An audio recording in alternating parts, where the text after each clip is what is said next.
Most men over 40 have a wardrobe full of shirts, and at least 3 of them are quietly working against everything else they wear.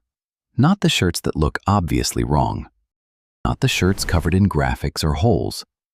The ones that look completely fine on the hanger, look reasonable in a quick mirror check, and then quietly communicate something in photographs and in rooms that the man wearing them never intended. These are the shirts that are aging men over 40, and the alternative that replaced them without effort or drama. Here are the 5. Shirt number 5. And this is the one most men over 40 have been wearing for years without questioning. The short-sleeve dress shirt, the button-up with a formal collar and chest placket cut off at the mid-bicep, occupies an awkward space that becomes increasingly visible after 40. It is too formal to read as casual. It is too casual to read as smart. The collar and placket signal structure. The sleeve signals informality. And when those two signals conflict in one garment, the eye registers the conflict as slightly off without being able to name why. At 25, this tension reads as relaxed and approachable. At 45, the same shirt reads as a man who has not quite decided what kind of dressed he wants to be. The body has changed.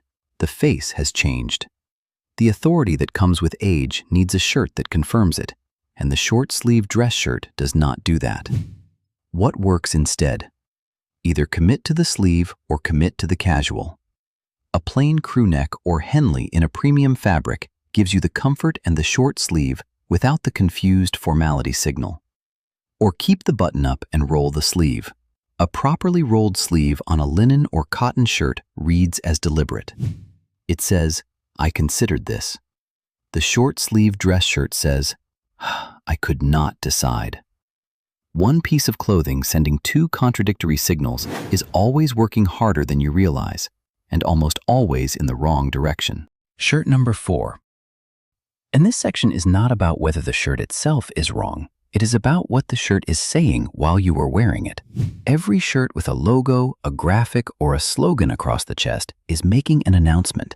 At 20, that announcement is part of the personality. A band you love, a brand you belong to, a place you have been. The shirt speaks for you while you are still figuring out what you want to say. After 40, you have figured out what you want to say. The problem is the shirt is still saying it for you, and what it says is no longer aligned with who you actually are.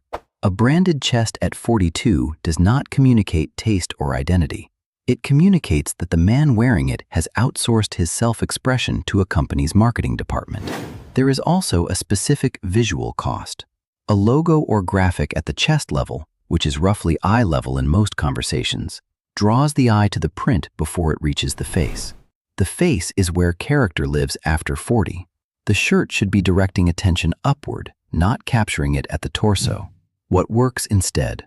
A plain shirt in a rich fabric, heavyweight cotton, fine jersey, merino, linen, gives the chest a clean surface that reflects light naturally. The texture becomes the detail. You do not need a print to make a shirt interesting. At 40 and beyond, the absence of a logo communicates more confidence than the presence of one. The character comes from you, not from what is printed on your chest. Shirt number 3. And this is the counterintuitive one, because it is not about the shirt itself. It is about where the shirt ends. Most men over 40 wear a significant portion of their shirts untucked. Casual shirts, relaxed shirts, weekend shirts. And most of them have never been told that the length of the shirt hem, specifically where it falls relative to the trouser and the body, is one of the most visible proportion decisions a man makes every morning. Here is what goes wrong. A shirt hem that falls too low, past the trouser seat, approaching the upper thigh, visually shortens the leg and adds width to the midsection. It creates a boxy, shapeless silhouette that no amount of good trousers can recover. Most men wearing this have no idea it is happening because the shirt looks fine on the hanger and seems to cover comfortably in the mirror. What works at 25 is not always what works at 45. After 40, the body proportions have usually shifted enough that a hem that once felt right now lands at the wrong point. The principle that solves this: an untucked shirt hem should end somewhere between the top of the trouser's waistband and no more than 2 inches below it. This keeps the leg line visible, the midsection clean, and the silhouette proportional. If the hem falls lower than that, either tuck it, have the shirt shortened by a tailor, which costs very little, or stop wearing it untucked. This is the kind of detail that most men can fix immediately without buying anything, simply by reconsidering where the shirt sits. A shirt that fits the hanger does not automatically fit the body, and a shirt that fits the body at 30 does not automatically fit the body at 45. 2 more to go, and these are the ones most men think are safe choices. They are not. Before we get there, which of these first 3 do you already know you are wearing? Drop it in the comments. I read every reply. Shirt number 2.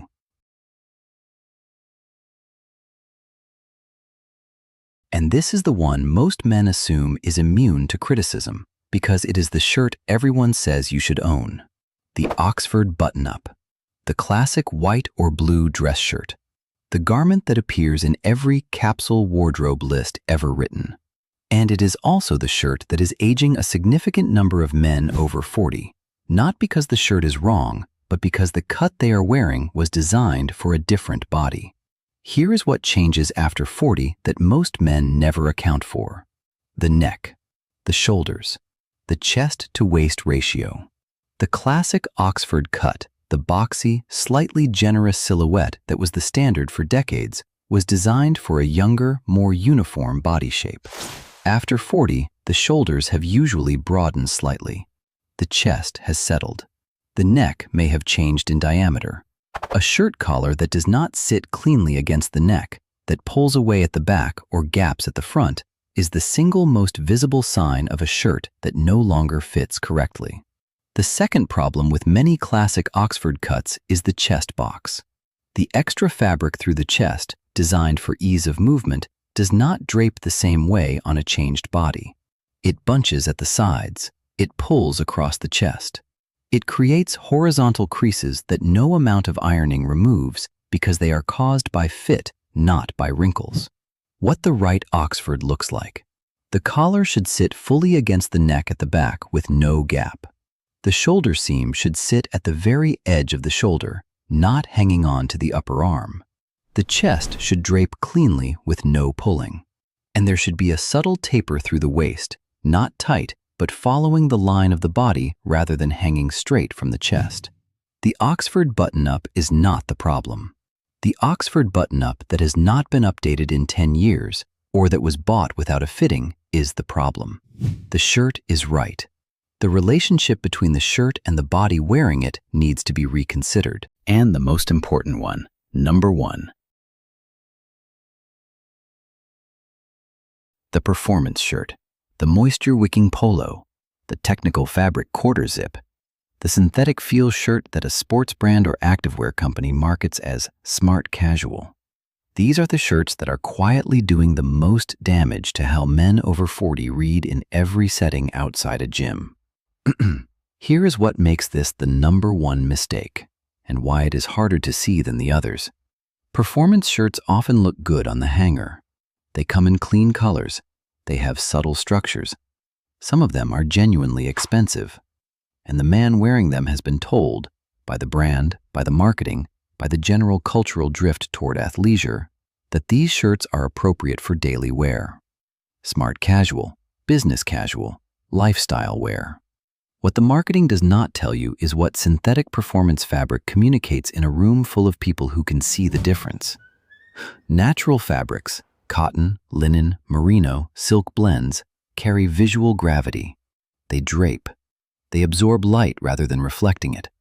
They develop slight variations in surface texture that the eye reads as quality and presence. A natural fabric shirt tells the room that the man wearing it made a considered choice. A performance fabric shirt tells the room something different. It tells the room the man dressed for activity and happened to end up here. It carries the signal of practicality, not intention. And after 40, the signal of intention is more valuable than the signal of practicality in almost every setting outside an actual athletic context. The replacement is not complicated. A plain heavyweight cotton shirt, the kind with enough weight to drape rather than cling. A fine merino knit that moves as easily as a performance polo, but reads completely differently across a table.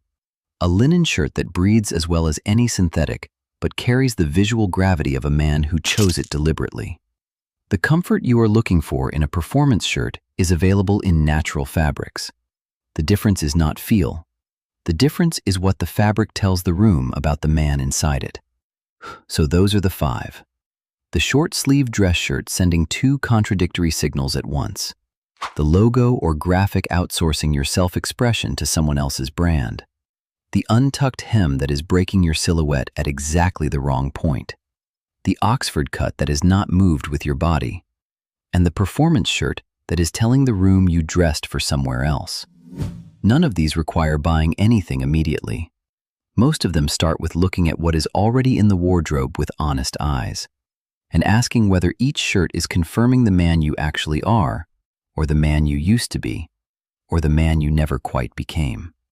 The shirts worth owning after 40 are the ones you do not have to think about.